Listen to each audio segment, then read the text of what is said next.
BC ఉద్యమాలు వచ్చినప్పుడల్లా అగ్రవర్ణాలకు సంబంధించిన వాళ్ళు అడ్డుకోవడం కోసం ప్రయత్నాలు చేస్తూ ఉంటారు. బీసీ రిజర్వేషన్ల విషయానికి వచ్చినప్పుడు ముఖ్యంగా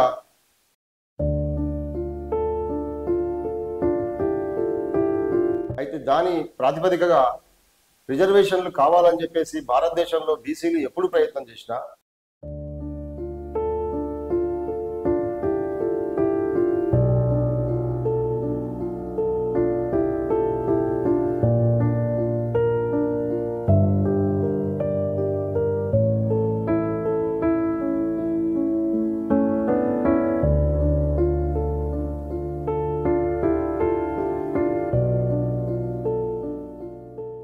ఈ అగ్రకుల ఆధిపత్య ప్రభుత్వాలు ఏవైతే ఉన్నాయో ఖచ్చితంగా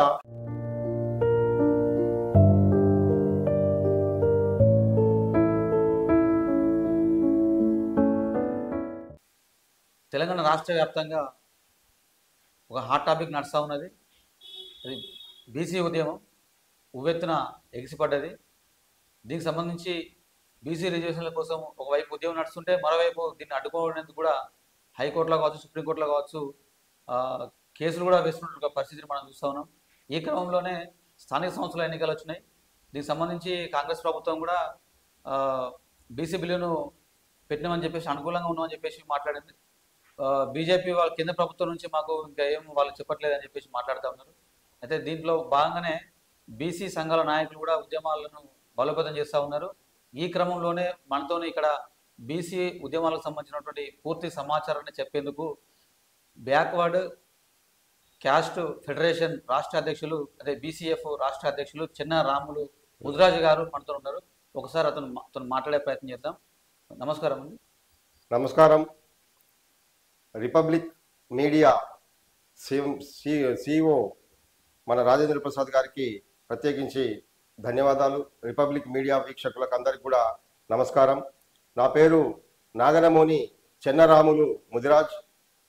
నేను బ్యాక్వర్డ్ క్యాస్ట్ ఫెడరేషన్ బీసీఎఫ్ రాష్ట్ర వ్యవస్థాపక అధ్యక్షుడు.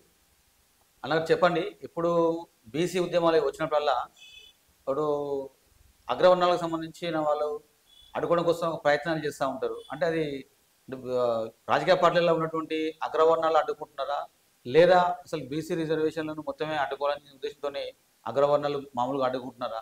అంటే రాజ్యాంగం ప్రకారంగా అయితే మామూలుగా జనరల్గా అయితే జనాభా దామాషా ప్రకారంగా అందరికీ అన్ని వాటాలు దక్కాలనేది అయితే ఉన్నది.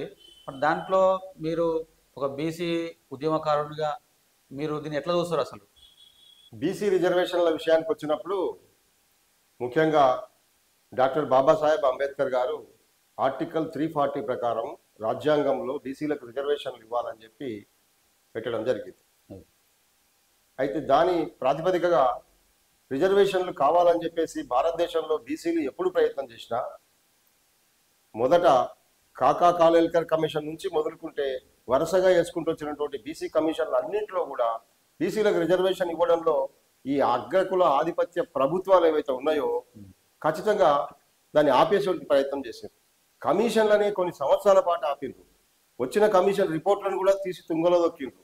ఆ రిపోర్ట్ల ద్వారా మరి బీసీలకు మేలు చేయాలని వచ్చినప్పుడు నేషనల్ ఫ్రంట్ గవర్నమెంట్ వచ్చినప్పుడు మరి అప్పుడు మాత్రమే విపి సింగ్ ప్రభుత్వం మాత్రమే 27% రిజర్వేషన్ ఇవ్వడం జరిగింది. దాన్ని కూడా ఆ రోజుల్లో బీపీ మండల్ కమిషన్ వేసి బీపీ మండల్ గారు ప్రపోజ్ చేసి మరి 27% ఇవ్వాలని, అసలు 27 కంటే కూడా ఇంకా ఎక్కువ ఇవ్వాలని ప్రపోజ్ చేశాడు. కానీ వీళ్ళు 27%కే పరిమితం చేయడం జరిగింది. దానికి కూడా మరి బహుజన్ సమాజ్ పార్టీ వ్యవస్థాపక అధ్యక్షులైనటువంటి మన వ్యవస్థాపకులైనటువంటి కాంశీరామ్ గారు జంతర్ మంతర్ దగ్గర దాదాపుగా కొన్ని నెలల పాటు ఆయన ధర్నా చేసి మీరు రిజర్వేషన్లు బీసీలకు ఇస్తారా, కుర్చీ నుంచి దిగిపోతారా అని చెప్పేసి ఆ ప్రభుత్వాన్ని హెచ్చరిస్తే అప్పుడు మాత్రమే మరి ఆ రిజర్వేషన్లు 27% అమలు చేయడం జరిగింది. ఆ రిజర్వేషన్లను కూడా రాష్ట్రాలలో కూడా వాళ్ళకి ఇష్టం వచ్చినట్లుగా 27% ఇవ్వడం లేదు. ఒక దగ్గర 22, ఒక దగ్గర 18, ఒక దగ్గర ఇంకో రకంగా ఇస్తా ఉన్నారు. ఒక్క తమిళనాడులో మాత్రమే బీసీలకు 69%కి మరి అక్కడ రిజర్వేషన్స్ అనేటువంటివి ఉన్నాయన్నమాట. ఇక్కడ మనం బాగా గమనిస్తే బీసీ రిజర్వేషన్ల కోసం ప్రయత్నం చేసినప్పుడు మండల్ కమిషన్ వచ్చినప్పుడు అప్పుడు బీజేపీ వాళ్ళు ఏం చేశారంటే నేషనల్ ఫ్రంట్ ప్రభుత్వంలో ఒక భాగస్వామిగా ఉండి మీరు కనుక బీసీ రిజర్వేషన్లు కనుక మీరు ఇస్తే మీ ప్రభుత్వాన్ని కూలగొడతామని బీజేపీ వాళ్ళు ఆర్ఎస్ఎస్ ప్రోద్బలంతో ఆ రోజు మరి శ్రీ రామజన్మభూమి రథయాత్ర అనేది ప్రారంభించి ఆ ప్రభుత్వాన్ని కూలగొట్టడం జరిగింది అనమాట. ఇట్లా మొదటి నుంచి కూడా ఈ అగ్రకుల ఆధిపత్యంలో ఉన్నటువంటి పార్టీలన్నీ కూడా ఎప్పుడు చూసినా బీసీలను అడ్డుకునే ప్రయత్నం చేస్తున్నారు. ఎందుకు అని అంటే బీసీలు 56% ఉన్నారు, 50% అబోవ్ ఉన్నారు కాబట్టి వీళ్ళకి కనుక రిజర్వేషన్ ఇస్తే వీళ్ళు పార్లమెంట్లోకి వచ్చి ఎమ్మెల్యేలు ఎంపీలు అయితే శాసనకర్తలుగా వీళ్ళు తయారైతే శాసన రూపకర్తలు అయితే మీరు రాజ్యాధికారంలోకి వాళ్ళు వస్తారు కాబట్టి వాళ్ళు రానియకూడదు అనేటువంటి కుట్ర కోణంలో ఇదంతా జరుగుతుంది. అదే నేపథ్యంలో మనం ఇప్పుడు గమనిస్తే మన రాష్ట్రంలో కూడా మరి 42% రిజర్వేషన్ ఏదైతే ఉందో రాహుల్ గాంధీ గారు మేము బీసీలకు 42% రిజర్వేషన్ ఇస్తామని ఎన్నికల వాగ్దానం చేయడం జరిగింది. దేశవ్యాప్తంగా భారత్ జోడో యాత్ర జరిగినప్పుడు ఆయన అనేక బహిరంగ సభల్లో ఈ వాగ్దానం చేసిండు. అదేవిధంగా కామారెడ్డిలో తెలంగాణలో ఎన్నికలు జరిగినప్పుడు కామారెడ్డి డిక్లరేషన్ అని చెప్పేసి బీసీలకు 42% రిజర్వేషన్ ఇస్తామని అనేక వాగ్దానాలతో పాటు బీసీ రిజర్వేషన్ వాగ్దానాలు కూడా చెప్పిండ్రు. ఆ చెప్పిన మేరకు మరి అమలు చేయాలని చెప్పేసి మరి ప్రజల నుంచి డిమాండ్ రావడం, బీసీ సంఘాల నుంచి డిమాండ్ రావడంతో మరి రాష్ట్ర ప్రభుత్వం మరి ఎన్నికల్లో ఇచ్చిన డిమాండ్ను మేము నెరవేరుస్తామని చెప్పేసి అసెంబ్లీలో ఏకగ్రీవ తీర్మానం చేసిండ్రు. అదేవిధంగా బిల్లు పాస్ చేసిండ్రు. అంతేకాకుండా మరి దీనిపైన ఒక ఆర్డినెన్స్ కూడా తీసుకొచ్చి మరి అప్పుడు ఆ రెండే అసెంబ్లీ తీర్మానం బిల్లు రెండు కూడా గవర్నర్ ఆమోదంతో రాష్ట్రపతి గారికి పంపించారు. అవి పెండింగ్లో ఉన్నాయి. ఇక్కడ మనం బీసీ రిజర్వేషన్స్ను బాగా ఆలోచించాల్సింది ఏంటంటే విద్య, ఉద్యోగ, ఉపాధి, అదేవిధంగా రాజకీయ అవకాశాల గురించి మొత్తంగా రిజర్వేషన్స్ ఆలోచించాలన్నమాట. అయితే ఇప్పటి వరకు పంపింది ఏంటంటే విద్య, ఉద్యోగ దానికోసము అసెంబ్లీలో తీర్మానం చేయడం జరిగింది. అదేవిధంగా రాజకీయ రిజర్వేషన్లు కూడా చేయడం జరిగింది. ఆ రెండు పంపించారు. ఇప్పుడు రాష్ట్రంలో ఉన్నటువంటి పరిస్థితి ఏంటంటే ఆర్డినెన్స్ తీసినటువంటి సందర్భంలో స్థానిక సంస్థలకు చాలా కాలం అవుతుంది, 2 సంవత్సరాలు అవుతుంది ఎన్నికలు జరగక పెండింగ్ పడిపోయింది. ఆ 2 సంవత్సరాలు జరగకపోతే వాళ్ళకి రావాల్సినటువంటి 3,000 కోట్ల రూపాయలు కేంద్రం నుంచి బడ్జెట్ ల్యాప్స్ అయిపోతుంది అనమాట. అందుకోసం తొందరగా ఎన్నికలు పెడతారా లేదా అని చెప్పేసి కేంద్ర ఎన్నికల సంఘం, రాష్ట్ర ఎన్నికల సంఘం మీద ఒకవైపు ఒత్తిడి. అదే సమయంలో వీళ్ళు ఇచ్చిన వాగ్దానం నెరవేర్చుకోవాలి కాబట్టి కాంగ్రెస్ పార్టీ వాళ్ళు, రేవంత్ రెడ్డి ప్రభుత్వము మేము 42% వాగ్దానం చేసినాం కాబట్టి 42% స్థానిక సంస్థల్లో మేము రిజర్వేషన్ ఇస్తామని చెప్పి వాగ్దానం నిలబెట్టుకునేటువంటి క్రమంలో వాళ్ళు ఆర్డినెన్స్ తీసుకొచ్చారు.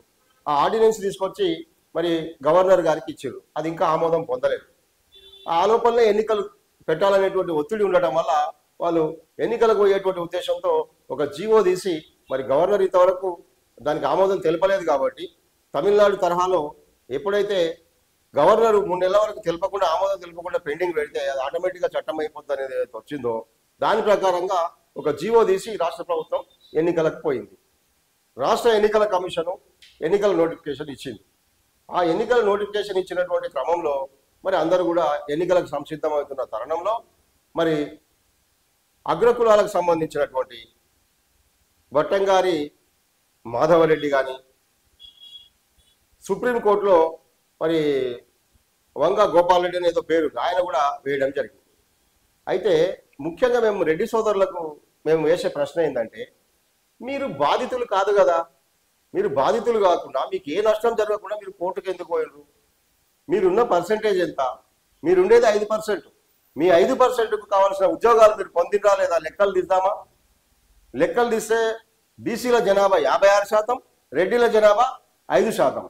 56% ఉన్న బీసీలు ఎంతమంది ఉద్యోగస్తులు ఉన్నారు? 56% ఉన్న బీసీలు ఎంతమంది ఎమ్మెల్యేలు, ఎంపీలు ఉన్నారు? 56% ఉన్నటువంటి బీసీలు ఎంతమంది సర్పంచులు, ఎంపీటీసీ, జెడ్పీటీసీలు ఉంటారు? లెక్క తీద్దాం. మరి 5% ఉన్నటువంటి మీరు రెడ్డిలు ఎన్ని ఆస్తులు కలిగి ఉన్నారు, అంతే అదేవిధంగా ఎన్ని పదవులలో ఉన్నారు, ఎన్ని ఉద్యోగాల్లో ఉన్నారు అనేటువంటిది ఆలోచించాలి. మిగతా ఓసీ కులాలకు లేనటువంటి బాధ రెడ్డి కులానికి ఎందుకు వస్తుందో మాకు అర్థం కావట్లేదు. ఈ రెడ్డి జాగృతి వాళ్ళు ప్రత్యేకించి నిజంగా మీకు రెడ్డిలకు మేలు చేయాలని ఉంటే మీ రెడ్డిలలో ఉండేటువంటి పేదలు ఎంతో మంది ఉన్నారు, వాళ్ళ దగ్గరికి పోండి. ఆ పేదలు ఉండేటువంటి రెడ్డిలకు మేలు చేసే ప్రయత్నం చేయండి. కానీ బీసీల పొట్టగొట్టడానికి మీరు అడ్డు రావడం అనేది ధర్మం కాదు. మీరు ఆలోచించాలి. కేసును విత్డ్రా చేసుకోవాలని నేను విజ్ఞప్తి చేస్తున్నా బీసీ ఫెడరేషన్ తరఫున. ఇప్పుడు నిన్న జరిగినటువంటి హైకోర్టులో జరిగింది. హైకోర్టులో మొదటి రోజు వాయిదా వేసిండ్రు, రెండవ రోజు నేను కూడా ఈ బీసీ రిజర్వేషన్ల పార్ట్ 2 రిజర్వేషన్ కేసులో నేను కూడా ఇంప్లీట్ కావడం జరిగింది. మా అడ్వకేట్ గారు జక్కుల వంశీకృష్ణ గారు మా తరపున అడ్వకేట్గా వాదిస్తూ ఉన్నారు. అయితే నిన్న జరిగినటువంటి కేసులో ప్రభుత్వం తరపున అభిషేక్ సింఘ్వి గారు కావచ్చు, రవివర్మ గారు కావచ్చు, ఈ మొత్తం బీసీ రిజర్వేషన్లకు సంబంధించినటువంటి పూర్వాపరాలను చాలా చక్కగా వివరణాత్మకంగా చట్టబద్ధమైనటువంటి అంశాలన్నింటినీ కూడా చాలా క్లియర్గా జడ్జి గారికి చెప్పడం జరిగింది. యువతల వాదించినటువంటి వాళ్ళు ఎలాంటి ప్రాతిపదిక లేదు, 56% ఉన్న బీసీలు నష్టపోయేటువంటి దాని గురించి మాట్లాడారు. కానీ రెస్ట్ ఆఫ్ పీపుల్ అని 15% ఉన్నటువంటి వాళ్లకు 50% క్యాప్ ఓపెన్ చేసి ఒకవైపు ఓసీలకు ఈడబ్ల్యూఎస్ రిజర్వేషన్ ఇస్తే లేని అబ్జెక్షన్, ఎవరు అప్లికేషన్ పెట్టుకోలేదు, ఏ కమిషన్ వేయలేదు, ఏ రాజకీయ పార్టీ తీర్మానం చేయలేదు. కానీ కేంద్ర ప్రభుత్వం బీజేపీ ప్రభుత్వం ఏకపక్షంగా అగ్రవర్ణ పక్షపాతిగా ఈడబ్ల్యూఎస్ రిజర్వేషన్స్ ను 3 వారాల లోపలనే తీసుకొచ్చింది. మరి అప్పుడు సుప్రీంకోర్టు ఎలాంటి ఆమోదం తెలియజేయలేదు. 50% క్యాప్ ఓపెన్ చేసి ఎందుకు ఇస్తున్నారు ఈడబ్ల్యూఎస్ అని మరి అనలేదు. ఎకనామికల్ రిజర్వేషన్స్ ఇవ్వాలని రాజకీయంలో ఎక్కడ లేదు, రాజ్యాంగంలో. కానీ ఆ లేనటువంటి చట్ట విరుద్ధమైనటువంటి ఈడబ్ల్యూఎస్ రిజర్వేషన్స్ ఇస్తే కూడా మరి ఆ రోజు సుప్రీంకోర్టుకు మేము బీసీలం ఎవరం పోలే. ఎందుకు అని అంటే మేము ఓసీలలో కూడా పేదలు ఉన్నారు, వాళ్ళు కూడా అనుభవించేటువంటి పరిస్థితి ఉంది కాబట్టి సరేలే అని చెప్పేసి ఉదారంగా మేము బీసీలము అభిమానంతో మనం అందరం సమానం అనేటువంటి దృక్పథంతో ఏ ఒక్కరు కూడా కేసు వేయలేదు. ఇది బీసీల యొక్క హుందాతనం. ఇది మీరు గమనించాలి. ఎలాంటి ద్వేషపూరిత భావాలు లేకుండా, విభేదాలు లేకుండా, వైరుధ్యాలు లేకుండా ఉన్నటువంటి విశాల హృదయం కలిగినటువంటి బీసీలను తరతరాలుగా మీ ఇళ్ల దగ్గర జీతగాలుగా వాడుకున్నారు, మీ ఇళ్ల దగ్గర కట్టు బానిసలుగా వాడుకున్నారు, కూలీలుగా వాడుకున్నారు. మీ ఆస్తులు పెంచుకునేటందుకోసం మా బీసీల శ్రమ దోపిడీ చేస్తూనే ఉన్నారు. 78 సంవత్సరాల స్వతంత్రం తర్వాత కూడా ఇప్పుడు బీసీలకు రాజ్యాధికారంలోకి 27% రిజర్వేషన్ ఇస్తే ఎక్కడ చూసుకున్నా అడ్డుకునేటువంటి అవసరం నీకేముందండి? రెడ్డి జాగృతి వాళ్ళు ఆలోచించాలి. మనమందరం భారతీయులం, ఈ దేశ పౌరులం. మరి బీసీలు కూడా ఈ దేశ పౌరులు, 2వ జాతి పౌరులు కాదు, లేదంటే వేరే దేశం నుంచి వచ్చినటువంటి కాంతిశిక్కులు కాదు బీసీలు. కాబట్టి బీసీలను దేశభక్తియుతంగా ఆలోచన చేస్తే ఈ దేశ ఉత్పత్తి శక్తులుగా ఈ దేశ సంపదను పెంచి పోషించేటువంటి తమ శ్రమనంతా ధారపోసేటువంటి బీసీలను మీరు సమర్థించాల్సింది పోయి, హత్తుకోవాల్సింది పోయి, మేలు చేయాల్సింది పోయి బీసీలను అడ్డుకోవడం అనేటువంటిది చాలా దుర్మార్గమైన అంశం. ఈ రకంగా చేస్తే చరిత్రలో హీనులుగా మిగిలిపోయేటువంటి అవకాశం ఉంది. చెప్పండి, రాజ్యాంగంలో చట్టం ఉందా? 50% క్యాప్ పెట్టమని రాజ్యాంగంలో చట్టం ఉందా? ఒక ఇందిరా సహాని అనేటువంటి కేసులో సుప్రీంకోర్టు వాళ్ళుగా ఒక రూలింగ్ ఇచ్చి జడ్జిమెంట్ ఇస్తే 50% అని క్యాప్ విధించారు తప్ప రాజ్యాంగంలో ఎక్కడా లేదు. మరి ఇందిరా సహాని కేసు అప్పుడు కూడా సరైనటువంటి బీసీ నాయకులు ఇంప్లీడ్ కాక ఆ కేసును గట్టిగా వాదించలేనటువంటి పరిస్థితులలో ఏకపక్ష తీర్పు వచ్చింది ఇందిరా సహాని తీర్పు తప్ప మరి సుప్రీంకోర్టు అత్యుత్సాహంతో 50% క్యాప్ విధించడం జరిగింది. ఇది శాస్త్రీయమైంది కాదు, చట్ట విరుద్ధమైనటువంటిది.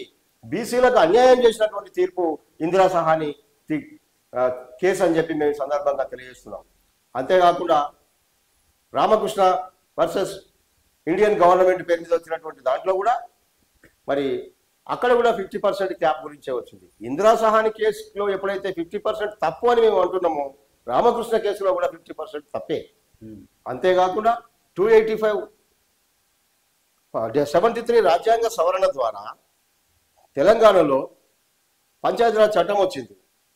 ఉమ్మడి ఆంధ్రప్రదేశ్ ఉన్నప్పుడు ఆ పంచాయతీరాజ్ చట్టం 73వ రాజ్యాంగ సవరణ ద్వారా వచ్చి ఈ రాష్ట్ర ప్రభుత్వాలలో లోకల్ బాడీస్ సొంతంగా పంచాయతీరాజ్ వ్యవస్థ ఉండాలి. ఇది డెమోక్రసీ కాబట్టి ఎక్కడికక్కడ స్థానిక ప్రభుత్వాలు ప్రజలు ఎన్నుకోవాలనే ఒక డెమోక్రసీ కోసం తీస్తే అందులో రాష్ట్ర ప్రభుత్వాలకు ఒక విశిష్టమైన అధికారాలు ఇచ్చారు. మీరు ఏ రకమైన తీర్మానాలైనా తీసుకోవచ్చని రాష్ట్రానికి సంక్రమించిన అధికారాలలో పంచాయతీరాజ్ చట్టం అధికారం ఒకటి. రాష్ట్రానికి ఉన్న అధికారాన్ని కూడా కేంద్రం ఎట్లా ధ్వంసం చేస్తుంది? రాష్ట్రానికి ఉన్న అధికారం సర్కారియా కమిషన్ ప్రకారం రాష్ట్రానికి అధికారాలు ఉన్నాయి కదా.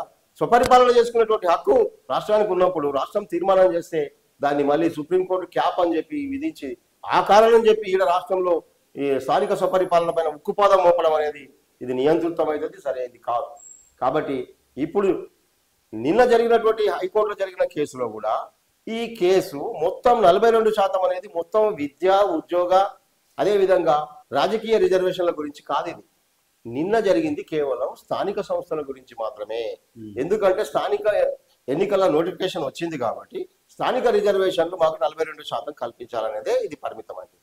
అన్నప్పుడు ఎస్సీలు 17% జనాభా దామాష ప్రకారం రాజ్యాంగం ప్రకారం తీసుకుంటున్నారు, 10% ఎస్టీలు తీసుకుంటున్నారు, 27% పోయింది, 10% ఈడబ్ల్యూఎస్ లా ఓసీలు తీసుకుంటున్నారు. ఇంకెంత మిగిలింది? వాళ్ళు 15% వాళ్ళు ఉండేది ఓసీలు, 5% మిగిలింది. 5%లో మీరు 33% మీరే ఇప్పుడు అనుభవిస్తున్నారు, 27% మాత్రమే బీసీలు. అందుట్లో మన కేసీఆర్ ప్రభుత్వం ఉన్నప్పుడు 285 సవరణ పంచాయతీరాజ్ చట్టం 285A ప్రకారంగా సవరణ చేసి దాన్ని తీసుకొచ్చి 22%కి కుదించారు. అంటే కేసీఆర్ ప్రభుత్వంలో బీసీలకు అన్యాయం జరిగింది. మరి ఇప్పుడు కూడా బీసీలకు అన్యాయం జరగకుండా రాహుల్ గాంధీ గారు కానీ రేవంత్ రెడ్డి ప్రభుత్వం కానీ మీరు కావలసినటువంటి అడిగినటువంటి ఎంపీరికల్ డాటా ఇచ్చారు, డెడికేషన్ కమిటీ వేసారు. అంతేకాకుండా మరి ఈ కమిటీకి సంబంధించి ఆర్డినెన్స్ తీసారు, ఏకగ్రీవ తీర్మానంతో అసెంబ్లీలో పాస్ చేసి తీర్మానాన్ని పంపించారు, తర్వాత బిల్లును కూడా తీసి పంపించారు. అంటే కావలసినటువంటి అన్ని విషయాలన్నీ కూడా ప్రభుత్వం మీకు సమర్పిస్తే వాటిలో 50% క్యాప్ అనే కారణంతోన కాంగ్రెస్ ప్రభుత్వం చిత్తశుద్ధితోన అన్ని అడిగినటువంటి అన్ని విషయాలను కూడా డెడికేషన్ కమిటీతో సహా అన్ని పంపించినా కూడా కేవలం 50% క్యాప్ అనేటువంటి రీజన్తోనే ఈరోజు ఆపడం జరుగుతుంది. 50% క్యాప్ అనేటువంటిది ఎవరు విధించారండి? కేంద్ర రాజ్యాంగంలో చట్టం ఉందా? ఇది కేవలం జ్యుడిషియల్ సుప్రీంకోర్టు మాత్రమే వాళ్ళు వ్యక్తీకరిస్తూ సుప్రీంకోర్టు ఇచ్చినటువంటి రూలింగ్ తప్పిస్తే ఇది రాజ్యాంగంలో చట్టం కాదు. సుప్రీంకోర్టు మొత్తం అథెంటిక్ కాదు. చట్టం చేయాలంటే పార్లమెంట్ ఇంపార్టెంట్, కానీ సుప్రీంకోర్టు రాజ్యాంగంలో ఒక భాగం అంతే తప్ప సుప్రీంకోర్టు అనేటువంటిది నిర్ణేత కాదు. వాళ్ళ అభిప్రాయం చెప్పొచ్చు, 50% క్యాప్ విధించాలని వాళ్ళ అభిప్రాయం చెప్పొచ్చు, కానీ పార్లమెంట్ అల్టిమేట్ గా చట్టం చేసేది. కాబట్టి చట్టం చేయలేదు. చట్టం చేయనప్పుడు నువ్వు ఎందుకు ఆపుతావు దీన్ని? కాబట్టి ఈ రోజు బుట్టంగారి మాధవ్ రెడ్డి గారు వేసినా, గోపాల్ రెడ్డి గారు వేసినా, they are not aggrieved parties. వాళ్ళు బాధితులు కాళ్ళు. బీసీల వల్ల వాళ్ళకి ఎలాంటి నష్టం జరగలేదు. కాబట్టి at the time of entrance లోనే అసలు ఈ పిటిషన్నే అలో చేయకూడదు నిజంగా చెప్పాలంటే. ఎందుకంటే ఏ కేసులైనా హూ ఇస్ అగ్రీవ్డ్ పార్టీ అని అంటారు. Is Madhav Reddy aggrieved party? Is Gopal Reddy aggrieved party? ఎట్లా నష్టమైంది వాళ్ళకు చూపించండి. బీసీలకు నష్టం జరిగింది మేము చూపిస్తాం మీకు. ఇన్నేళ్ల నుంచి 70 సంవత్సరాల నుంచి ఎంత నష్టం జరిగిందో. కాబట్టి ఇది ప్రజల మధ్య చిచ్చు పెట్టే ఉద్దేశమే తప్ప ఒక శాస్త్రీయమైన అంచనా, జనాభా దామాషా ప్రకారం, పాపులేషన్ ప్రపోర్షన్ ప్రకారంగా ఎవరెంతో వారికి జనాభాకు సరిపోయినంతగా ఎవరి వాటా వాళ్ళకి ఇవ్వడమే నిజమైన ప్రజాస్వామ్యం. దాని ప్రకారం ఈ రోజు రాహుల్ గాంధీ గారు కానీ రేవంత్ రెడ్డి గారు కానీ మరి జనాభా దామాషా ప్రకారం ఇవ్వడానికి ముందుకొస్తే ఈ 42% కూడా శాస్త్రీయం కాదు. జనాభా దామాషా ప్రకారం ఇవ్వాల్సి వస్తే 56% ఇవ్వాలి బీసీలకు. అయినా కూడా బీసీలు సరి చేసుకొని ఏదో గవర్నమెంట్ ఇస్తుంది మనం ఎందుకు డిస్టర్బెన్స్ చేయాలని చెప్పి మేము ఉద్యమాలు చేయలేదు. అయినా కూడా మేము న్యాయంగా సపోర్ట్ చేసి గవర్నమెంట్ సహకరిస్తే, మిగతా రాజకీయ పార్టీలకు సహకరిస్తే, మీ జెండాలు మోస్తే, మీకు జై కొడితే, మీకు ఓట్లు వేస్తే, మిమ్మల్ని ఎంపీలను చేస్తే మేము 1000 కోట్లు సంపాదించుకుంటుంది. మాకు ఈరోజు ఆకలి కొని బీసీ కులాలు చేతి వృత్తులు ధ్వంసమై తినడానికి తిండి లేక, ఉండడానికి ఇల్లు లేక, ఆకలి చావులు కొని పట్టణాలు కొట్టుకొని వలసలు పోయి వలస చావులై ఆత్మహత్యలు చేసుకొని అడ్డ మీది కూలీలుగా బీసీలు మారిపోతుంటే మీకు ఇంకా దయ వస్తలేదా? ఇంకా జాలి వస్తలేదా ఆ ప్రజల మీద? ఏమనుకుంటున్నారు? ఈ దేశ సంపద ప్రజలందరికీ సమానంగా ఉంచాలి, కానీ ఏ ఒక్కరి సొత్తు కాదు ఇది. కాబట్టి శాస్త్రీయంగా నిబద్ధతతో ప్రజలందరూ కూడా హాయిగా ఆనందంగా సమానత్వ భావనతో, లా ఆఫ్ ఈక్వాలిటీ అనేది రాజ్యాంగంలో ఉంది, సమానత్వం అనేది ఉంది రాజ్యాంగంలో. ఎక్కడ సమానత్వం? 78 సంవత్సరాల నుంచి బీసీల యొక్క చెమటలు దోసుకొని తిన్నారు, ఇంకా సరిపోలేదా? కాబట్టి దయచేసి రెడ్డి సోదరులు కానీ అగ్రవర్ణ సోదరులు కానీ ఎప్పుడో 3000 సంవత్సరాల క్రితం నడిచిండొచ్చు మీరు, కానీ ఇప్పుడు ప్రజాస్వామ్యం ప్రజలు చైతన్యవంతమైనటువంటి కాలంలో మీరు ఇంకా అట్లే చేస్తామంటే ప్రజలు ఊరుకునేది లేదు. బీసీలు కూడా ఇంకా ఊరుకునే సమస్య లేదు. ఊరు ఒక చైతన్య వేదిక అవుతుంది, వీధి పోరాటాలు జరుగుతాయి, అగ్గి రవ్వలై లేస్తారు బీసీలు అనే సంగతి మర్చిపోవద్దని సందర్భంగా మరొకసారి గుర్తు చేస్తున్నాం. ఇప్పుడు బీసీలు అన్ని రాజకీయ పార్టీలు, పెద్ద రాజకీయ పార్టీలు ఉన్నారు. దాంట్లో బీసీ నాయకులు, పెద్ద నాయకులు ఉన్నారు. పెద్ద పార్టీలలో కూడా ఉన్నారు బీసీలు. అయితే అక్కడ ఆ పార్టీలలో నిర్ణయాధికారం తీసుకోలేకపోతున్నారు. ఎందుకు? దీనిపైన మీ అభిప్రాయం చెప్పండి. అదేవిధంగా ఇంకొక విషయం ఏంటంటే ఈ బీసీలు అన్ని రాజకీయ పార్టీలకు కేవలం ఓటు బ్యాంకుగానే మారుతున్నారా? దీనిపైన కూడా కొంత చర్చ జరుగుతూ ఉన్నది. అది కూడా మీ అభిప్రాయం చెప్పండి. అన్ని రాజకీయ పార్టీలలో ఉండేటువంటి బీసీలు మీరు చెప్పినట్లుగా అన్ని రాజకీయ పార్టీలలో బీసీలు ఉండొచ్చు కాక అన్ని రాజకీయ పార్టీల్లో మెజారిటీ ఓట్లేసి గెలిపించే వాళ్ళు ఏ బహిరంగ సభ సక్సెస్ కావాలన్నా బీసీలు ఆ బహిరంగ సభకు హాజరైతేనే సభ సక్సెస్ అవుతుంది. కానీ ప్రతి రాజకీయ పార్టీ కూడా అగ్రకులాల యొక్క చేతిలో ఉన్నటువంటి పార్టీలు. ఉదాహరణకు బీజేపీ తీసుకున్నట్లయితే బ్రాహ్మణీయుల యొక్క ఆధిపత్యంలో ఆర్ఎస్ఎస్ యొక్క గైడెన్స్ తో నడుస్తున్నటువంటి పార్టీ అది. అందులో మొత్తం బ్రాహ్మణులకే ఆధిపత్యం ఉంటుంది. ఉదాహరణకు మన తెలంగాణ రాష్ట్ర అధ్యక్షుని తీసుకోండి, ఇంతమంది బీసీలు ఉంటే చేతనైనటువంటి వాళ్ళు అనేక రకాలుగా నైపుణ్యవంతమైనటువంటి వాళ్ళు ఉన్న వాళ్ళని కూడా పక్కకు పెట్టి అనుభవజ్ఞులను పక్కకు పెట్టి రామచంద్రరావు గారిని తీసుకొచ్చిండ్రు. అంటే అది బ్రాహ్మణ ఆధిపత్య పార్టీ కాబట్టి వాళ్ళు చూపించుకున్నారు, ఇక్కడ మాకు ఒక సోర్స్ ఉంది కాబట్టి ఆయన తీసుకున్నారు. కానీ అదే బీజేపీ పార్టీలో మరి ఎంతో మంది ఉన్నారు. రాష్ట్ర అధ్యక్షులను బీసీలను చేయొచ్చు కదా. బండి సంజయ్ చేశారు కదా. బండి సంజయ్ ఒకటి చేసిండ్రు. బండి సంజయ్ చేసిన తర్వాత ఎందుకు తొలగించారు? ఎవరి కోసం తొలగించారు? బండి సంజయ్ మంచి పర్ఫార్మెన్స్ ఇవ్వలేదు, మీరు అనుకున్నట్టు నడుచుకోలేదా? ఎందుకు తీసిండ్రు? లేదు, మన ఆయన ప్లేస్ లో ఇంకో బీసీకి అవకాశం ఇవ్వాలి కదా, ఇవ్వలేదు.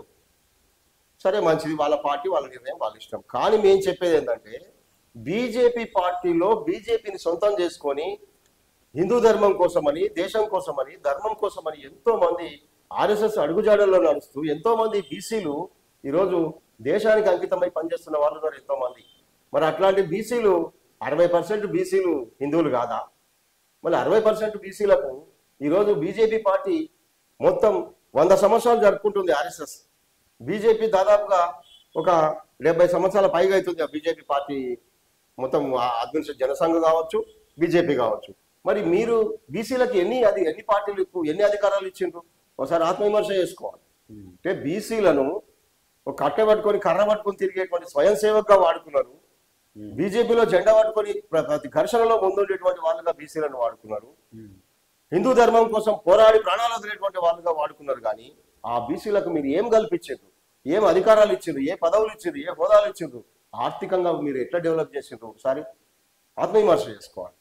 అదేవిధంగా కాంగ్రెస్ పార్టీ కూడా గత 78 సంవత్సరాల నుంచి మరి దేశాన్ని పరిపాలిస్తున్నటువంటి కాంగ్రెస్ పార్టీ కూడా కొంతవరకు బెటర్ అనుకోవాలి. ఎస్సీలకు బీసీలకు కొంతమంది నాయకులకు అవకాశాలు కల్పించారు. అయినా కూడా అధికారంలో ఉన్న కాంగ్రెస్ పార్టీ ఇంకా చేయాల్సినంతగా బీసీలకు చేయలేదని మా విమర్శ. ఖచ్చితంగా బీసీలకు మేలు చేయాల్సినటువంటి అవసరం ఉంది. అంతేకాకుండా ఇప్పుడు తెలుగుదేశం పార్టీని తీసుకున్నట్లయితే అది కేవలం కమ్మ పార్టీలుగా కమ్మకు సంబంధించినటువంటి రామోజీరావు గారి ప్రోత్సాహంతో ఎన్టీ రామారావు గారిని తీసుకొచ్చి ఒక కమ్మ నాయకులను తీసుకొచ్చి కమ్మల యొక్క సంక్షేమం కోసం కమ్మలను కార్పొరేట్లుగా మల్టీనేషనల్ కంపెనీలుగా తయారు చేయడం కోసం పెట్టిన పార్టీ తెలుగుదేశం పార్టీ. అప్పుడు మనోళ్ళందరూ ఈ తెలుగు పార్టీ, తెలుగోళ్ళ పార్టీ, మొత్తం బీసీల పార్టీ అని చెప్పి బీసీలందరూ కూడా తెలుగుదేశానికి సపోర్ట్ చేసి ఆ రోజు గొప్పగా తీర్చిదిద్దే కొన్ని పదవులు ఇచ్చారు. తెలుగుదేశం పార్టీ కూడా ఎన్టీ రామారావు పీరియడ్ లో తెలుగుదేశం వాళ్ళు కూడా బీసీలు కొంతమందికి మేలు చేసిరు, పదవులు ఇచ్చారు. కానీ బీసీలు ఆర్థికంగా ఎదగకుండా మరి చేయాల్సినటువంటి కార్యక్రమాలు చేయలేదు తెలుగుదేశం పార్టీ. బీఆర్ఎస్ పార్టీ కూడా తెలంగాణ ఉద్యమంలో మొత్తం బీసీ నాయకులు చేసిన ఆత్మత్యాగాలు, ప్రాణత్యాగాలు, ఆర్థికంగా ఎంత నష్టపోయారు, ఉద్యోగస్తులు ఉద్యోగాలు కోల్పోయారు, తమ సర్వస్వం, టైము, టాలెంట్, ట్రెజరీ మొత్తం తెలంగాణ ఉద్యమం కోసం ఖర్చు పెట్టింది. మరి కేసీఆర్ గారు ఆ ఎమ్మడించి పనిచేసినటువంటి వాళ్ళల్లో బీసీలను ఎంతమందిని ఆదుకున్నారు? ఎంతమందికి సరైనటువంటి ప్రాధాన్యత కల్పించారు? ఎంతమందికి పోస్టులు ఇచ్చారు? ఉన్న ఒక్క ఈటల రాజేందర్ ఉంటే ఈటల రాజేందర్ మెడబట్టి బయటికి తోపేశారు. కాబట్టి ఇవన్నీ అగ్రకుల పార్టీలే. అందుకోసం మేము ఏమంటున్నాం అంటే ఈ పార్టీలన్నీ కూడా అగ్రకుల పార్టీలే. ఇక కమ్యూనిస్ట్ పార్టీలు ఉన్నాయి. కమ్యూనిస్ట్ పార్టీలు కూడా మరి పేద ప్రజల కోసం, అట్టడుగు ప్రజల కోసం, కష్టజీవుల కోసం పోరాడేటువంటి పార్టీలు కమ్యూనిస్ట్ పార్టీలు. మరి కమ్యూనిస్ట్ పార్టీలలో కూడా సంవత్సరాల తరబడి అగ్రకులాలకు సంబంధించిన వాళ్ళు మాత్రమే ఆధిపత్యంలో ఉండడం, కేవలం బీసీలను, ఎస్సీ ఎస్టీలను కేవలం కార్యకర్తలుగా వాడుకోవడం అనేటువంటిది జరిగింది. ఇప్పుడు ఎక్కడో ఉన్న పాలస్తీనాకు సంబంధించిన అంశం పైన కార్యక్రమాలు చేస్తారు, లేదంటే ఇంకొక అంశం పైన కార్యక్రమాలు చేస్తారు. తెలంగాణలో ఇంత పెద్ద కార్యక్రమం జరుగుతుంటే దేశవ్యాప్తంగా 42% రిజర్వేషన్ కోసం బీసీలు పోరాడుతుంటే ఎందుకు మౌనం వహించారు? సిపిఎం, సిపిఐ, ఎంఎల్ అన్ని పార్టీలను కూడా కమ్యూనిస్ట్ పార్టీలను మేము కోరుతున్నాం. మీరు ప్రజల పక్షాన నిలిచే పార్టీలు కాబట్టి మీరు 42% రిజర్వేషన్ల పైన బీసీల కోసం తీర్మానాలు చేయండి, కార్యాచరణను ప్రకటించండి. ఇదిగో మేమున్నాం బీసీలకు అని చెప్పేసి మీరు అండగా నిలవాల్సినటువంటి సమయం కాబట్టి కమ్యూనిస్ట్ పార్టీలు ఎందుకు మీ కమ్యూనిస్ట్ పార్టీలలో బీసీలు పనిచేయడం లేదా? బీసీ నాయకత్వం లేదా? బీసీలు శ్రమపడడం లేదా? మరి బీసీల కోసం మీరెందుకు శ్రమపడరు? కాబట్టి ఖచ్చితంగా బీసీలకు మద్దతు తెలియాల్సినటువంటి అవసరం ఉంది. ఇక అగ్రకులం అని చెప్పుకున్నటువంటి కవిత గారు బీఆర్ఎస్ నుంచి బయటకు వచ్చి నేను కూడా బీసీలకు మద్దతు తెలియజేస్తా అని చెప్పేసి అంటున్నారు. మేము అగ్రకులాల్లో ఉండి పేద ప్రజల కోసం పోరాడినటువంటి ఎంతో మంది నాయకులు, ఉదాహరణకు రావి నారాయణ రెడ్డి గారు కావచ్చు, అదేవిధంగా భీమిరెడ్డి నరసింహారెడ్డి గారు కావచ్చు, పుచ్చలపల్లి సుందరయ్య గారు కావచ్చు, ఇట్లాంటి ఆరుట్ల కమలాదేవి కావచ్చు, అంతేకాకుండా ఎంతో మంది బద్దం ఎల్లారెడ్డి గారు, బద్దం భాస్కర్ రెడ్డి గారు, చెరబండరాజు గారు, ఇట్లాంటి ఎంతో మంది పేద ప్రజల కోసం పోరాడిన వాళ్ళను మేము గుండెల్లో పెట్టుకొని మా నాయకులుగా మా ఇళ్లలో మేము దాచుకున్నాం. ఇప్పుడు కూడా అగ్రవర్ణాలంటే మాకు వ్యతిరేకత లేదు, కానీ బీసీలకు వ్యతిరేకంగా వస్తున్నటువంటి ప్రత్యేకించి ఎవరైతే రెడ్డిలు వ్యతిరేకంగా వస్తున్నారో దాని గురించి మేము కూడా ఆలోచించాల్సిన పరిస్థితి వచ్చింది. ఆలోచిస్తాం కూడా తప్పనిసరిగా. కాబట్టి కమ్యూనిస్ట్ పార్టీలు కూడా ఆలోచించాలి. కవిత గారు కూడా ఒక మహిళగా, మరి ఆమె ఒక తల్లిగా నేను కూడా బీసీలకు మద్దతు తెలియజేస్తా అని చెప్పేసి ఒక ఆడపడుచుగా ముందరికి వస్తున్నప్పుడు మేము ఆహ్వానిస్తాం. సాధారణంగా మేము కూడా ఆమెను కూడా సాధారణంగా ఆహ్వానిస్తాం. కానీ బీసీ వాదాన్ని అడ్డం పెట్టుకొని మళ్ళీ తిరిగి ఈ వెలమ సంక్షేమం కోసమో వెలమల యొక్క ప్రయోజనాల కోసమో పనిచేస్తాని నయవంచన చేస్తే మాత్రం చరిత్రలో కవిత గారు కూడా ద్రోహిగా నిలిచిపోతాం. అది వదిలిపెట్టి నిజంగా కూడా బీసీల కోసం ఓపెన్ హార్టెడ్గా మీరు రండి, బీసీలో మేము మిమ్మల్ని ఆహ్వానిస్తామని ఈ సందర్భంగా తెలియజేస్తూ అన్ని పార్టీలు కూడా బీసీ యొక్క రిజర్వేషన్ల కోసం మద్దతు ఇచ్చిండ్రు ఇప్పుడు శాసనసభల. కానీ మద్దతు ఇవ్వడమే కాదు, ఈ సందర్భంగా జరుగుతున్న న్యాయ పోరాటంలో కానీ ప్రజా సంఘర్షణలో కానీ బీసీ ప్రజల యొక్క ఉద్యమంలో కానీ మీరు నడిచి రావాలి, కలిసి రావాలని సందర్భంగా అందరికి కూడా చేతులెత్తి అన్ని రాజకీయ పార్టీలను మేము మా పార్టీలని మీ పార్టీలన్నీ కూడా మోసినాం. ఇప్పుడు మాకు ఆపద వచ్చింది, మాకు సమస్య వచ్చింది, మాకు రిజర్వేషన్ సమస్య వచ్చింది, మీరు మమ్మల్ని ఆదరించాలి, మా కోసం నిలబడాలి, కలబడాలి, మమ్మల్ని గెలిపించేటట్లుగా మీరు ప్రయత్నం చేయాలని అన్ని రాజకీయ పార్టీలకు విజ్ఞప్తి చేస్తున్నాం. ఇంకా బీసీ నాయకులకు కూడా ఒక విజ్ఞప్తి ఏంటంటే మీ రాజకీయ పార్టీలలో పనిచేస్తున్నటువంటి బీసీ నాయకులారా, మీ రాజకీయ నాయకులను, మీ అగ్రకుల ఆధిపత్య నాయకులు ఎవరుతున్న వాళ్ళ మీద ఒత్తిడి తీసుకురండి, అంతర్గత పోరాటం చేయండి, బీసీల హక్కుల కోసం మా సమస్య ఇదని చెప్పండి. వింటేనేమో మంచిది, వినకపోతే బయటకు వచ్చేయండి. ప్రత్యేకించి బీసీలు, ఎస్సీలు, ఎస్టీలు అందరూ కలిసి ఒక ప్రత్యేకమైనటువంటి రాజకీయ పార్టీని పెట్టి మనమే మరి తెలంగాణలో మరి బహుజన రాజ్యం ఏర్పాటు చేద్దాం, మహాజన సంక్షేమ రాజ్యాన్ని ఏర్పాటు చేద్దాం. మీరందరూ కూడా బయటకు రావాల్సిన పరిస్థితి వచ్చింది.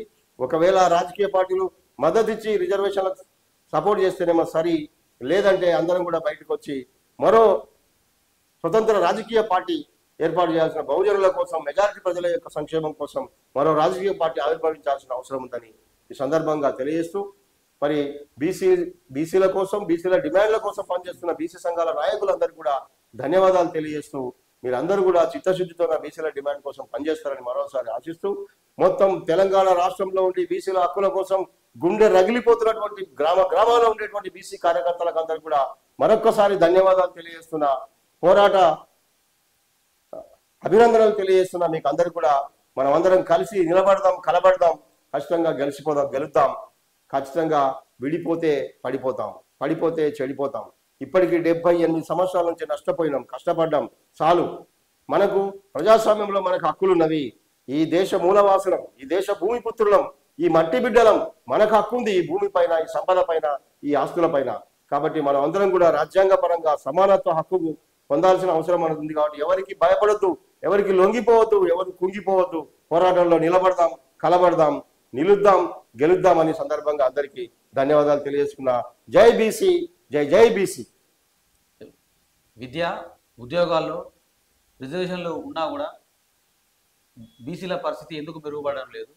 అదేవిధంగా బీసీ సమాజం ఇంకా వెనుకబాటు ఉండడానికి కారణం ఏంటి? బీసీ సమాజం, బీసీ ప్రజలు తరతరాలుగా భారతదేశంలో అంటరాని కులాలుగా, లేదంటే కేవలం కట్టుబానిసలుగా వాళ్ళ జీతగాళ్ళుగా మాత్రమే పనిచేసి వేల సంవత్సరాల నుంచి ఈ దేశంలో శ్రామికులుగా మాత్రమే ఉన్నారు. కానీ డాక్టర్ బాబాసాహెబ్ అంబేద్కర్ గారు కల్పించినట్లుగా రాజ్యాంగంలో విద్య, ఉద్యోగ అన్ని అవకాశాలు, రిజర్వేషన్లు ఉన్నప్పటికీ అసలు మొదటి తరం చదువుకోనే లేదు. ఇప్పుడిప్పుడు ఫస్ట్ జనరేషన్ ఇప్పుడు చదువుకున్నారు, ఇప్పుడిప్పుడు ఉద్యోగాల్లోకి వస్తున్నారు. ఇప్పుడిప్పుడు ఉద్యోగంలోకి వస్తున్న వాళ్ళు వీళ్ళతో పోటీ పడి జనరల్లో పోటీ పడాలంటే ఎట్లా పడతారు చెప్పండి? జనరల్లో పోటీ పడలేరు. అయినా కూడా బీసీ బిడ్డలు రాత్రి పగలు కష్టపడి గొడ్డు కారం తిని ఎక్కడో హైదరాబాద్ లో తల్లి పుస్తలమ్మి, కాళ్ళ కడాలమ్మి, చెవులకు దుద్దులు అమ్మి కోచింగ్ సెంటర్లకు వచ్చి వాళ్ళు చదువుకొని ఎగ్జామ్ రాసి వాళ్ళు టాపర్గా వస్తే రేవంత్ రెడ్డి గారు తీసినటువంటి జీవో 29 ప్రకారంగా వాళ్ళని తీసుకొచ్చి మళ్ళీ వాళ్ళ కేటగిరీలో నెంబర్ 1గా పెడుతున్నారు. ఇది ఒక పెద్ద అన్యాయం. మరి ఐఏఎస్, ఐపీఎస్ లాంటి వాటికి పోరాడాలంటే వీళ్ళకి శక్తి సరిపోదు. ఇప్పుడిప్పుడే పిల్లలు, విద్యార్థులు కష్టపడి చదువుకొని మరి పోటీలలో మంచి మెరిట్ సాధిస్తున్నటువంటి పరిస్థితి. ఇప్పుడు ఈ 10 సంవత్సరాల లోపల ఈ కొంచెం ముందుకు వచ్చింది తప్పిస్తే అంత ముందుకు చదువుకోనే లేదు. చదువుకున్న చిన్న చిన్న ఉద్యోగాలే. ఆ చిన్న చిన్న ఉద్యోగాల్లో కూడా సగం దొంగ సర్టిఫికేట్లతోన లేదంటే బోగస్ సర్టిఫికేట్లతోన సగం ఉద్యోగాలు దొంగిలించారు. అప్పుడు చైతన్యం లేదు కాబట్టి ఎవరు ఆలోచించలేదు. ఎప్పుడైతే రూల్ ఆఫ్ రిజర్వేషన్ వచ్చిందో, రిజర్వేషన్ సిస్టమ్ వచ్చిందో, ఎట్లయితే రిజర్వేషన్ ఎవరెవరికి ఏ స్థానంలో కల్పించాలని సిస్టమ్ వచ్చిన తర్వాత కొద్దిగా హక్కులు పరిరక్షించబడ్డాయి. అట్లా వెనకబడిపోతున్న పరిస్థితులలో ఇంకా ఇప్పుడు వాళ్ళు ఏం చదివినా ఇంటర్ చదివి డిగ్రీకి వచ్చే వరకు తప్పనిసరిగా ఆడపిల్లలకైతే పెళ్లిళ్ళు చేసే పరిస్థితి వచ్చింది. పేదరికం చేయకపోతే కుదరదు. లేదంటే ఈ చదువుకున్న పిల్లలు కూడా, మగ పిల్లలు కూడా చదువు బంద్ చేస్తున్నారు. బంద్ చేసి ఏదో కుల వృత్తుల్లోనో చేరిపోతున్నారు. ఆ కూలీ చేసుకోకపోతే, అడ్డ మీద కూలీలుగా పోకపోతే పొట్ట నిండని పరిస్థితి ఉంది. పిహెచ్డీలు చేస్తున్న బీసీలు హమాలీలుగా పనిచేస్తున్నారు. మీరు రండి, నేను చూపిస్తా. ఇప్పటికి కూడా చేస్తున్నారు. అదేవిధంగా పిహెచ్డీలు చేసిన వాళ్ళు ఆటో నడుపుకొని బతుకుతున్నారు. పిహెచ్డీలు చేసిన వాళ్ళు ఈరోజు ర్యాపిడోలు, స్విగ్గీలల్లా అనేక దాంట్లో మా బీసీ పిల్లలు, ఎస్సీ ఎస్టీలు ఇప్పటికి కూడా పనిచేసుకుంటున్నారు. పేరుకే రిజర్వేషన్లు కానీ ఆ రిజర్వేషన్లు ఉపయోగించుకోవడానికి కావాల్సినటువంటి వనరులు, వసతులు ఎక్కడికి? పేదరికంతో అప్పులలో ఉండి వీళ్ళు పోయి పిల్లలు పోయి కష్టపడి పని చేస్తేనే ఇక్కడ ఊర్లలో ఉండే భూస్వాములకు అప్పులు తీర్చగలుగుతారు. లేకపోతే తల్లిదండ్రులు అప్పు తీర్చరు. అప్పు తీర్చకపోతే ఇల్లు జప్తు చేస్తామంటారు. అప్పు తీర్చకపోతే నీ పొలం జప్తు చేస్తామంటారు. అప్పుడు విధిలేని పరిస్థితుల్లో కళ్ళ నీళ్లు పెట్టుకొని వచ్చి తల్లిదండ్రుల అప్పులు తీర్చడానికి పిల్లలందరూ కూడా ఈరోజు పట్టణాలకు వచ్చి పని చేసుకొని బతుకుతున్న స్థితిలో ఎక్కడ ఉద్యోగాలు సాధిస్తారంటే పిల్లలు? అయినా కూడా ర్యాపిడోలు నడుపుకుంటూ కష్టపడుకుంటూ మళ్ళీ కోచింగ్ సెంటర్లకు పోతూ రాత్రి పగలు కష్టపడి చదివి ఉద్యోగాలు తెచ్చుకుంటే ఆ ఉద్యోగాల్లో కూడా అన్యాయం చేస్తున్నారు.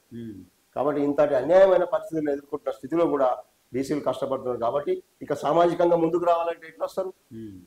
అగ్రకులాలకు పూర్వం నుంచి జాగీర్దారులు, జమీందారులు, వాళ్ళ తాతలు, ముత్తాతలు, వాళ్ళ తండ్రులు ఉద్యోగస్తులు, ఆఫీసర్స్, హెచ్ఓడీలు, హెడ్ ఆఫ్ ది డిపార్ట్మెంట్ లో వాళ్ళే, సుప్రీంకోర్టులో వాళ్ళే, హైకోర్టులో వాళ్ళే, ఐఏఎస్, ఐపీఎస్లు వాళ్ళే, ఎంఆర్ఓలు, ఎండిఓలు, ఆర్డీఓలు వాళ్ళే. బీసీలు ఎప్పుడు పోయినరు? ఇప్పుడు బీసీలు ఎదిగొస్తాయి. మళ్ళీ ఇప్పుడు క్రిమిలేయర్ అని ఒకటి అడ్డం పెట్టారు. అంటే వాళ్ళ పోటీకి ఎవరు వస్తారు? ఈ ఐఏఎస్, ఐపీఎస్ ఉన్న వాళ్ళ పిల్లలే వాళ్ళకి పోటీ వస్తారు. కాబట్టి వాళ్ళకి రిజర్వేషన్ వద్దని ఈరోజు మళ్ళీ కుట్ర జరుగుతుంది, క్రిమిలేయర్ అని చెప్పేసి. కాబట్టి సామాజికంగా ఎదగకుండా తరతరాలు అణిచివేసే ఒక నియంతృత్వ ధోరణి నడుస్తుంది. కాబట్టి ఒక పక్షపాతం, ఒక వివక్ష ఈ సమాజంలో నడుస్తుంది. కాబట్టి బీసీలు, ఎస్సీ, ఎస్టీలు ఇంకా వెనుకబడిపోతున్న పరిస్థితి. ఇన్ని అవకాశాలు కల్పించినా ఎందుకు వస్తలేరు అని అంటే అసలు నువ్వు క్వాలిఫై అవుతలేవు. క్వాలిఫై కావడానికి కావాల్సినటువంటి పరిస్థితులే నీకు లేవు. లేనప్పుడు నువ్వు ఎట్లా వస్తావు? కాబట్టి అది జరుగుతుంది. కాబట్టి ఇంకా వెనుకబడి ఉన్నారు. పూర్తి ప్రజాస్వామ్యయుతంగా, పూర్తి స్వేచ్ఛగా ప్రభుత్వము వీళ్ళకి ప్రత్యేకమైనటువంటి కోచింగ్లు ఇచ్చి మరి ముందుకు నడపాల్సిన అవసరం ఉంది. ఇటీవల అక్కడక్కడ కోచింగ్ సెంటర్లు పెట్టి ఒక నామమాత్రంగా కంటి తుడుపు చర్యలుగా మరి పెట్టిండ్రు కోచింగ్ సెంటర్లు. సరే, కొంతమంది పిల్లలు బాగా వినియోగించుకొని బాగా చదువుకున్న వాళ్ళు ముందరకు వచ్చిండ్రు. పని భారం ఉన్న వాళ్ళు వెనక్కి వెళ్ళిపోయారని చెప్పి అందుకే వెనకబడిపోతున్నారని సందర్భం తెలియజేస్తున్నాం. అయితే ఈ బీసీ జాతులు మొత్తంగా కూడా ఒకే వేదిక మీదకి రావడం సాధ్యమవుతుందా? మీ అభిప్రాయం? బీసీలు అందరూ కూడా ఐక్యం అవుతారు. ఎందుకంటే తెలంగాణ ఉద్యమంలో ఆంధ్ర వలస ఆధిపత్యానికి వ్యతిరేకంగా 5 మందితో ప్రారంభమైనటువంటి తెలంగాణ ఉద్యమం చిలికి గాలివానయ్య పెద్ద అంతర్జాతీయ స్థాయి గుర్తింపు పొందేటువంటి పోరాటంగా నడిచింది. తెలంగాణ సాయుధ పోరాటం కూడా నైజాం నవాబులకు వ్యతిరేకంగా, జాగీర్దారులు జమీందారులకు వ్యతిరేకంగా, భూస్వాములకు, దేశ్ముఖులకు, పెత్తందారులకు వ్యతిరేకంగా, కట్టు బానిసత్వానికి వ్యతిరేకంగా, భూమి కోసం, భుక్తి కోసం, పేద ప్రజల విముక్తి కోసం జరిగినటువంటి పోరాటం కూడా కొద్ది మందితో ప్రారంభమైనటువంటి పోరాటం చివరికి వేలాది మంది అమరవీరులు అందులో మరి తెలంగాణ సాయుధ రైతాంగ పోరాటం జరిగింది ఈ గడ్డపైన. అటువంటి పోరాట స్వభావం కలిగినటువంటి తెలంగాణ గడ్డపైన పుట్టినటువంటి తెలంగాణ ప్రజలు, తెలంగాణ బీసీలు తప్పనిసరిగా ఈ ఉద్యమంలో ఐక్యమవుతారు, ఖచ్చితంగా కలిసికట్టుగా పోరాడతారు. ఎందుకంటే హక్కుల గురించి, ఉద్యమం గురించి, చైతన్యం గురించి తెలిసిన ప్రజలు కాబట్టి ఖచ్చితంగా బీసీలు కూడా ఇంతకాలం అంటే ఆ రాజకీయ పార్టీలను నమ్మి, ఆ నాయకులను నమ్మి, మా నాయకులు మాకు చేస్తారనేటువంటి నమ్మకంతోనే ఇన్ని రోజులు వాళ్ళు ఉన్నారు. కానీ ఎవరు చెయ్యరని ఇప్పుడు తెలిసిపోయింది ప్రజలకు. కాబట్టి కోలుకున్నారు, మేల్కున్నారు, ఖచ్చితంగా ఏలుకుంటారు ఈ తెలంగాణ రాష్ట్రాన్ని అని చెప్పి నాకు నమ్మకం ఉంది. అందుకు బీసీ నాయకులు కూడా విధి లేని పరిస్థితులలో ఆయా రాజకీయ పార్టీలకు ఆధీనులై ఉన్నారు. కానీ వాళ్ళ సపోర్ట్తో నడుస్తున్నారు. కానీ ఈ వైవిధ్యం అర్థమైన తర్వాత బీసీ నాయకులు కూడా ఏం చేస్తారు అని అంటే తప్పనిసరిగా అరే మా ప్రయోజనాల కోసం, మా రాబోయే తరాల బీసీలకు మేము ఏం చేయకపోతే చరిత్రలో ద్రోహులుగా మిగిలిపోతాం అనే వాస్తవాన్ని ఎప్పుడైతే గుర్తిస్తారో, వాళ్ళు గుర్తించకపోతే ప్రజలు తిరగబడి వాళ్ళని ఎంటబడి తరిమే పరిస్థితి కూడా వస్తుంది ఆ నాయకులకు. కాబట్టి వాళ్ళు తప్పనిసరిగా నేను నమ్ముతున్నా మా బీసీ నాయకులు అందరూ కూడా చైతన్యవంతమైన వాళ్ళే, బీసీల ప్రయోజనాల కోసం పనిచేయాలనుకున్న వాళ్ళే. ఆ రోజు ఆర్ కృష్ణయ్య లాంటి వాళ్ళు విద్యా సంస్థల కోసం, స్కాలర్షిప్ల కోసం, గురుకుల పాఠశాలల కోసం ఆ రోజు పోరాడబట్టి మరి మహాత్మా జ్యోతిరావు పూలే గారి ఆశయం మేరకు ఎన్నో బడులు, పాఠశాలలు, కళాశాలలు వచ్చినందుకు ఈరోజు చదువుకొని గొప్పగా ఈరోజు మనం ఈ భావితరం వాళ్ళు ఎంత గొప్పగా విద్యావంతులైంది. కాబట్టి ఆ మేరకు ఆయన ప్రయత్నం మేరకు పెద్దలు మరి బీసీ ఆద్యులు, బీసీ ఉద్యమానికి ఆయన పితామహుడు లాంటి వాడు తెలంగాణ రాష్ట్రంలో ఆర్ కృష్ణయ్య గారు. ఆ తర్వాత ఈ ఉద్యమము కేవలం స్కాలర్షిప్ల కోసమో లేదంటే ఈ సీట్ల కోసమో కాదు, మొత్తంగా మన చట్టమే తీసుకొచ్చుకోవాలనేటువంటి ఉద్దేశపూర్వకంగా ప్రజా ఉద్యమాలు లేవదీయాలనే దానికోసం అనేక సంఘాలు విడిపోయినటువంటి క్రమంలో ఈరోజు మరి జాజుల శ్రీనివాస్ గౌడ్ గారు ఉన్నారు. వారి ఆధ్వర్యంలో వారి యొక్క సంఘాన్ని ముందుకు తీసుకొచ్చి ఈరోజు 42% జీవో కోసం తన వంతు కృషి ఆయన చేస్తున్నాడు. అంతేకాకుండా మన చిరంజీవులు గారు, ఈ మధ్యకాలంలో రిటైర్ అయినటువంటి చిరంజీవులు గారు మరి నా బీసీ సమాజానికి నేను ఏదో ఒకటి చెయ్యాలి, రాబోయే తరానికి ఇంత విద్యావంతున్నాయి, చైతన్యవంతున్నాయి, నేను తెలుసుకున్న జ్ఞానాన్ని నా బీసీ సమాజానికి పంచకపోతే నేను చరిత్రలో మరి తప్పు చేసిన వాడిని అవుతా అని చెప్పి మరి ఆయన రిటైర్డ్ అయ్యి ఇంటికాడ విశ్రాంతి తీసుకోవాల్సిన సమయంలో కూడా విశ్రాంతిని పక్కకు పెట్టి రాబోయే తరం కోసం ఆయన అనేక ఊర్లు పల్లెలు తిరుగుతూ చైతన్య సదస్సులు పెడుతూ, రాజ్యాధికార సభలు పెడుతూ మరి చిరంజీవులు గారు కూడా ముందుకు వస్తున్నారు. అదేవిధంగా మరి నవ యువకులైనటువంటి దాసు సురేష్, మేకపోతుల నరేందర్ గౌడ్, ఇంకా అనేక మంది, ఇటీవల తీర్మార్ మల్లన్న గారు, నేను రాజకీయ పార్టీ పెట్టి బీసీల కోసం ఏం చేస్తాను, ఆయన కూడా ముందుకు వస్తున్నాడు. వారందరినీ స్వాగతిద్దాం. వీరందరికీ నేను చెప్పేది ఒకటే, స్వార్థ ప్రయోజనాలు, స్వప్రయోజనాలు లేదంటే ఏదో ఒక రాజకీయ పార్టీకి కొమ్ము కాసేటువంటి ఉద్దేశంతో కాకుండా మొత్తంగా ఈ తెలంగాణ ప్రజల యొక్క, బీసీల యొక్క సంక్షేమం కోసం పనిచేసే ఉద్దేశంతో, ఆశయం కోసం అందరం ఒకటవుదాం, ఆశయం కోసం అందరం కలబడదాం, ఆశయం కోసం అందరం నిలబడదాం. ఖచ్చితంగా 42% జీవో ఖచ్చితంగా మనం సాధిస్తామనే నమ్మకం ఉంది. మరి బీసీ ఫెడరేషన్ అందరి బీసీ నాయకులతో కలిసి వీళ్ళందరినీ కోఆర్డినేట్ చేసి ఒక బీసీ జాక్ ఏర్పాటు చేసి ఒక సమిష్టి ఉద్యమాన్ని నిర్మించే ప్రయత్నంలో మేము ఉన్నాం. మేధావులు ఒకవైపు, విద్యార్థులు, ఒకవేళ వీళ్ళంతా వినకపోతే అన్ని విద్యా సంస్థల్లో ఉండేటువంటి బీసీ విద్యార్థులు, all India OBC students association, BC student federation, ఇట్లాంటి అనేక విద్యార్థి సంఘాలు కూడా ఈరోజు ముందుకు వస్తున్నాయి. కాబట్టి మొత్తం బీసీ అన్ని యూనివర్సిటీల విద్యార్థులు కథం తొక్కి ముందరకు వస్తే ఖచ్చితంగా ఇది ఒక మహా ఉద్యమంగా మారుతుంది. ఇది వీధి వీధికి, పల్లె పల్లెకు, ఇంటికి, గుండెకు కూడా ఈ బీసీ జెండాను తీసుకుపోతామని ఈ బీసీ చాకును నిర్మించి ఒక సమిష్టి ఉద్యమంగా, సమిష్టి ప్రయోజనాల కోసం, బీసీల యొక్క రాజ్యాధికారం కోసం అందరం ఒకటవుతామని నాకు నమ్మకం ఉంది. వాళ్ళందరినీ కూడా ఐక్యం చేసే ప్రయత్నం చేస్తాం. ఆ రోజు జయశంకర్ సారు ఎట్లా ప్రయత్నం చేసిండో, ఆ రోజు తెలంగాణ మలిదశ తెలంగాణ రావడం కోసం ఆ రోజు వీరన్న ఎట్లయితే తెలంగాణ మహాసభ డిక్లరేషన్ చేసి ఎట్లయితే సూర్యాపేట డిక్లరేషన్ చేసిండ్రో, అదేవిధంగా బెల్లి లలితక్క ఈ సమాజం కోసం ఎట్లయితే చనిపోయిందో, అట్లా ఎంతో మంది బీసీ నాయకులు ఇప్పటికి కూడా ముందుకొచ్చి పోరాటం చేసేటందుకోసం సిద్ధంగా ఉన్నారు. ఖచ్చితంగా బీసీ సమాజం కూడా దీనికోసం నిలబడుతుందని చెప్పి జాకుగా ఏర్పడి ఐక్యంగా ఉంటూ, ఐక్యతే మహాబలం అని గుర్తించారు ఈనాడు. కాబట్టి అందరి లోపల కూడా గుండె రగులుతుంది అన్ని సంఘాల నాయకులకు. మనం అందరం కూడా ఇప్పటి వరకు విన్నాం, వాళ్ళు చెప్పినట్లు చేసినాం, ఇంకా చాలు. మనం అందరం మన ప్రయోజనాల కోసం మనం ఒకటవుదాం, వాళ్ళు చెప్పినవన్నీ విందాం, మనం చేయాల్సింది చేద్దాం.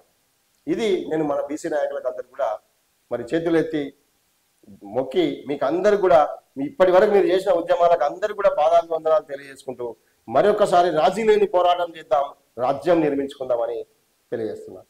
జై బీసీ, జై జై బీసీ. బీసీల ఐక్యత వర్ధిల్లాలి. జై పూలే, జై భీమ్. బీసీ ఉద్యమం ఎటు దిశగా నడుస్తుందని మీరు అనుకుంటున్నారు? అదేవిధంగా ఈ రాజకీయాల నుంచి స్వతంత్రంగా ఈ బీసీ ఉద్యమం నడుస్తుందా? బీసీ ఉద్యమం అనేది బీసీ డిమాండ్ల కోసం, బీసీ ప్రజల యొక్క సంక్షేమం కోసం, బీసీ ప్రజల యొక్క సమిష్టి ప్రయోజనాల కోసం నడవాల్సిన అవసరం ఉంది. ఏదో కొద్దిమంది రాజకీయ నాయకుల యొక్క జేబు సంస్థలుగా బీసీ సంఘాలు ఉండకూడదు. బీసీ సంఘాలకు సంబంధించిన నాయకులందరూ కూడా అనివార్యంగా తప్పని పరిస్థితులలో బీసీ ప్రజలు మీ పైన ఆశలు పెట్టుకున్నారు.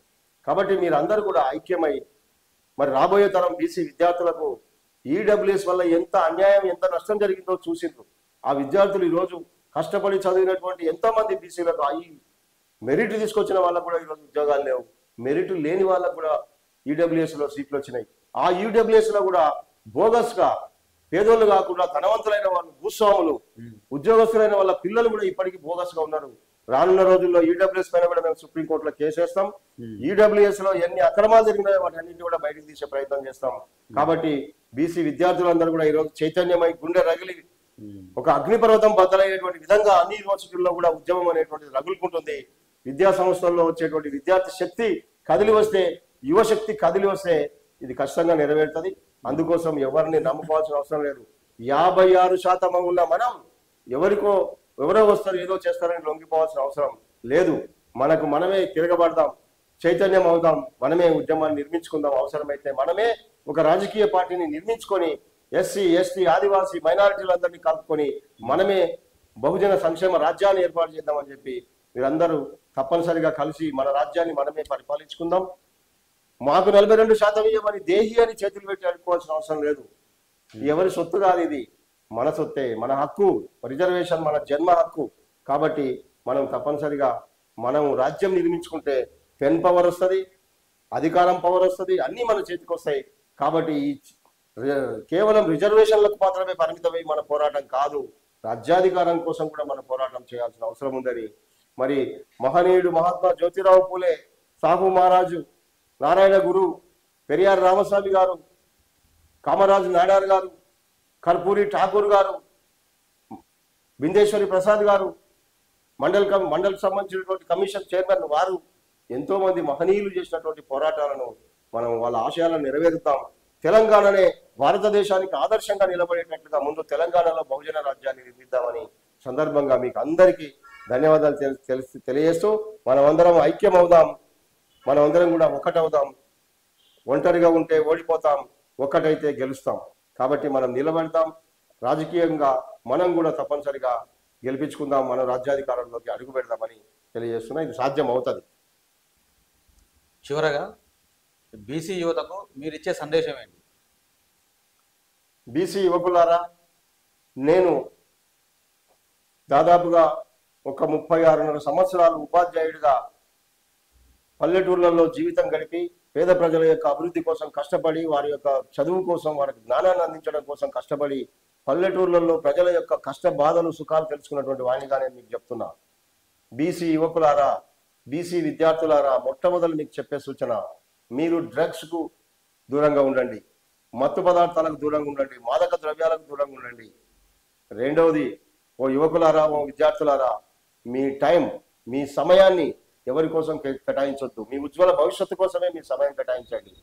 అదేవిధంగా మీ టాలెంట్ ఎవరి కోసమో కేటాయించి మీ సమయం అంతా, మీ టాలెంట్ అంతా వేస్ట్ చేసుకోవద్దు. అదేవిధంగా మీ ట్రెజరీ, మీ డబ్బు, అమ్మా నాన్నలు కష్టపడి సంపాదించి వాళ్ళు తినక మీకు అప్పులు చేసిన డబ్బు మీ చేతికిస్తున్నారు. ఆ డబ్బును మీరు వృధా చేయొద్దు. చేయకుండా ఆ డబ్బును మీకోసం, మీ ఆరోగ్యం కోసం, మీ చదువు కోసం, మీ అభివృద్ధి కోసం మీరు కేటాయించుకోండి. మీ టైము, మీ టాలెంట్, మీ ట్రెజరీ మీకోసం మాత్రమే మీరు ఉపయోగించుకోండి. ఇంతకాలం ఇతరుల కోసం కేటాయించారు, ఇతరుల అభివృద్ధి కోసం పనిచేశారు, కానీ మన అభివృద్ధి కోసం ఎవరు జాలి పడడం లేదు, మనం వెనుకబడిపోతుంటాయి. కాబట్టి మనం కూడా మన అభివృద్ధి కోసం మనం మన టైము, మన టాలెంట్, మన ట్రెజరీ మన కోసం ఖర్చు పెడితే బాబాసాహెబ్ అంబేద్కర్ గారు చెప్పినట్లుగా మన టార్గెట్ మనం రీచ్ అవుతాం.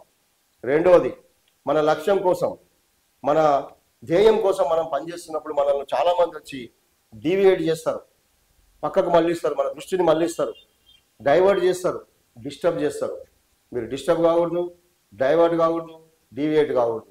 మీ లక్ష్యం కోసం మీరు నిలబడండి. మీరే రేపటి ఐఏఎస్ ఆఫీసర్లు కావాలి. రేపటి బహుజన రాజ్యంలో మీరే ఐఏఎస్ ఆఫీసర్లు కావాలి, మీరే సుప్రీంకోర్టు జడ్జీలు కావాలి, హైకోర్టు జడ్జీలు కావాలి, మీరే ఎంఆర్ఓలు, ఆర్డీఓలు కావాలి, మీరే డీజీపీలు, ఎస్పీలు, మీరే ఎస్ఐలు కావాల్సిన అవసరం ఉంది. కాబట్టి ఈ యొక్క చదువుల పోరాటంలో కూడా, యుద్ధ రంగంలో కూడా మీరే గెలవాలి. ఎగ్జిక్యూటివ్ లో మనం ఆక్రమించుకోవాల్సినటువంటి అవసరం ఉంది. డాక్టర్ బాబాసాహెబ్ అంబేద్కర్ గారు మనకిచ్చిన రాజ్యాంగం హక్కును వినియోగించుకొని పూలే గారి యొక్క మార్గదర్శకత్వంలో విద్యనే మనకు జ్యోతిగా మీరు వెలిగించుకుంటూ మీరు మీ యొక్క లక్ష్యం చేరడం కోసం మీరు రేపటి ఎగ్జిక్యూటివ్ లో మీరే, రేపు లెజిస్లేటివ్ లో కూడా మీరే, రేపు ఎమ్మెల్యేలు, ఎంపీలు, రాష్ట్రపతులు, ప్రధానమంత్రులు కావాల్సిన వాళ్ళు. కాబట్టి మీ యొక్క విలువైనటువంటి జీవితాన్ని ఇంకా మెరుగుపరుచుకొని ముందుకు రావాలని కోరుకుంటున్నాను.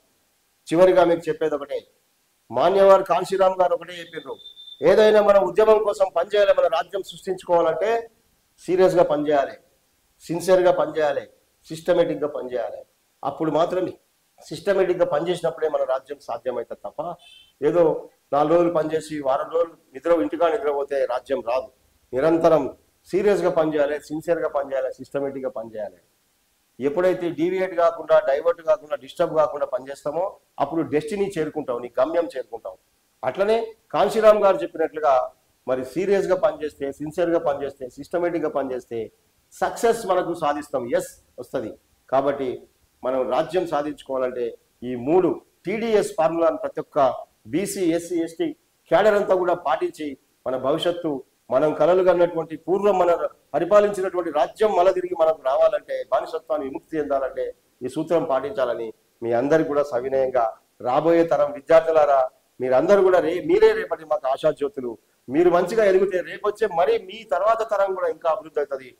తరం నిరంతరం ఈ వ్యవస్థ మొత్తం బహుజన రాజ్యం ఇట్లే కొనసాగుతుందని సందర్భంగా మీకు తెలియజేసుకుంటున్నాను. ధన్యవాదములు. మొత్తానికైతే బీసీలు అన్ని రంగాల్లో అభివృద్ధి చెందాలి, తెలంగాణలో బహుజన రాజ్యం రావాలని చెప్పేసి చిన్నరాములు గారు మాట్లాడుతున్నారు. తను బీసీఎఫ్ రాష్ట్ర అధ్యక్షులుగా కొనసాగుతున్నారు. ఇంకా భవిష్యత్తులో కూడా బీసీ ఉద్యమాన్ని ఇంకా ముందుకు తీసుకువెళ్తామని చెప్తా ఉన్నారు. తెలంగాణ రాష్ట్ర వ్యాప్తంగా కూడా తిరిగి బీసీలను ఐక్యం చేసి ఒక ప్లాట్ఫామ్ మీద ఏర్పాటు చేస్తామని చెప్తా ఉన్నారు.